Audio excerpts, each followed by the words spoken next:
আগে আমি দেশে থাকা অবস্থায় আমার গাছ লাগানোর প্রতি কোনো ইন্টারেস্টই ছিল না।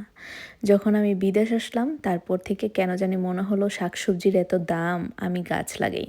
তবে দেশে থাকতে দেখতাম আম্মু বারান্দার মধ্যে এবং কি ছাদে অনেক ধরনের গাছ লাগাতো। ইভেন করলা গাছ, বেগুন গাছ, লাল শাক, পুঁই শাক, লাউ গাছ লাগাতো আর ভালোই ফলন হতো। আমরা ভালোই মজা করে করে ছিঁড়তাম, খেতাম। কিন্তু বিদেশ আসার পরে এত দাম সবজির কি আর বলবো, লাউ শাক খেতে গেলেও প্রচুর দাম দিয়ে কিনতে হয়, লাল শাকও কিনতে হয় প্রচুর দাম দিয়ে। যদি এইভাবে কিনে কিনে খাই তাহলে দেখা যাবে কি আর টাকা জমানোই লাগবে না, ফকিরই হয়ে যাব। তারপর আমি সিদ্ধান্ত নিলাম যে না, আমি নিজেও বারান্দার মধ্যে দেখি একটু শাক বুনে সবজি বুনতে পারি কিনা।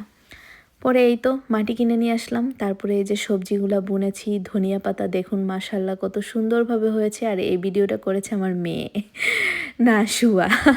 ওর কাছে আমি মোবাইল দিয়ে রেখেছিলাম, ও সুন্দর মতো ভিডিওটা করে ফেলেছে। কোনো এক সময় সুযোগ করে সব কিছু যখন একটু সুন্দর হবে গাছগাছালি, তখন আপনাদের সাথে শেয়ার করব। আজকের মতো এই পর্যন্ত।